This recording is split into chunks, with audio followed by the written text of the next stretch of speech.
Kids. They grow up so fast.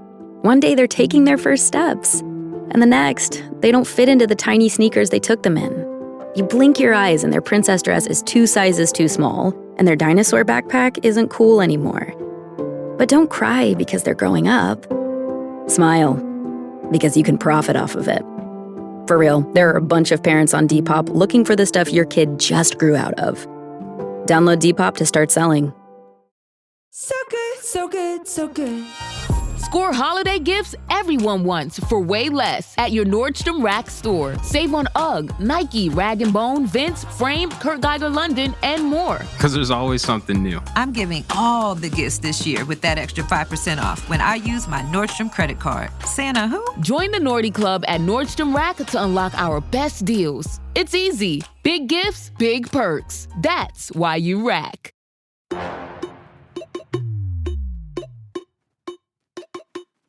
We work hard to strike the right amount of intelligence and ignorance. The Last Show with David Cooper. Is social media actually pushing us apart, making us lonelier, more anxious, more competitive with each other? Or are we just using it wrong? Well, new psychology research reveals how to use online sharing to build closeness with other people and also how to use it to push people away. So let's chat about this with someone who's done research in this area. She's a psychology researcher at the University of Southampton in the UK, and her name is Carmen Surariu. Carmen, welcome to the show. Thank you, David, for having me. So let's flip the usual negative script about social media. The common question that's asked is, how is it being used to harm us? Instead, I want to ask you, how do we use social media to help us, to get good results out of it?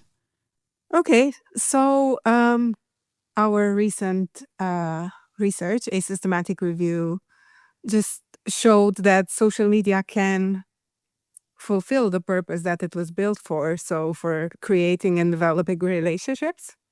What we looked at specifically was posting behaviors and the forms that these take. So we looked at things such as self-disclosure, self-presentation, and a lot of other post features that might come up, such as like positivity or intimacy of the information that someone might share. So self-disclosure is this behavior that, if used gradually in relationships, it can help us develop these relationships and interactions with others. And it just refers to us sharing personal facts about ourselves with others. So in a way, it's like being real, posting real things about your life, not being a phony baloney, I guess. Yeah, exactly. Very similar to that, but not exactly the same, is self-presentation. And this behavior is basically sharing information, but in a managed way. You're trying to manage the impressions that others will make about you. So you can still share the true information, but you might just cherry pick the positive things that could help those people think you're really cool or really nice. And so what do you find when people share like that on, I don't know, Facebook, TikTok, these kinds of platforms? How do participants or how do people feel when they make posts like that? So I think generally, if they self-disclose, that's usually associated with positive outcomes. So they feel closer to others, they feel like they make new friends, but they also feel more popular and they feel like they receive validation and support from their networks. With self-presentation, that one is a trickier one.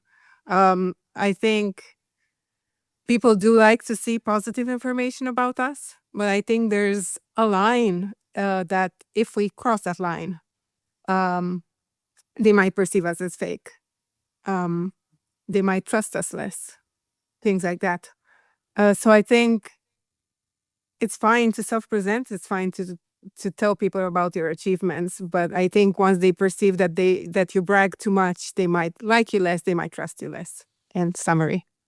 I think at the root here is feeling authentic, using these platforms in a way that feels authentic to your friends or your followers or the people that look at your profiles. Yeah, exactly. How do I do that but also not seem like someone who's kind of fake or inauthentic? I think there's always a balance of things that you could do. I think speaking about positive content that you could share, that is the one that would get you most likes, for example. But however, when you do feel like you need to be authentic, it's okay to share the negative things. Sometimes it's just a manner of being appropriate while you are online. If people will perceive that your content is inappropriate or even too intimate, if we go back to the self-disclosure stuff, they will still find you less likable. I think what we should do usually is keep the very personal stuff, very negative stuff for our private conversations, even if those happen online, and then use the posting side of things to share more positively, I guess. Are over airbrushed photos, like photos where I look absolutely perfect? Maybe I've had a lot of makeup that day or done a lot of work in Photoshop to make it look great, or super polished writing. Do those come off as inauthentic? Yeah, we do find that, especially for things like excessive use of filters or, for example, highlighting very, let's say, luxurious experiences that people have. Um, Again, if you just do that every once in a while, I'm sure no one would mind. But if it's something that happens on a regular basis, I think people would be bothered by it in a way. It's not necessarily that they dislike you as a person for doing those things. I think the way we interpret it sometimes is that it makes them engage in a sort of social comparison that makes them feel worse about themselves. So it's not Mhm. necessarily you doing those things that bothers them, it's just how it makes them feel. What are some of the motives that people have for posting online, for engaging with social media platforms?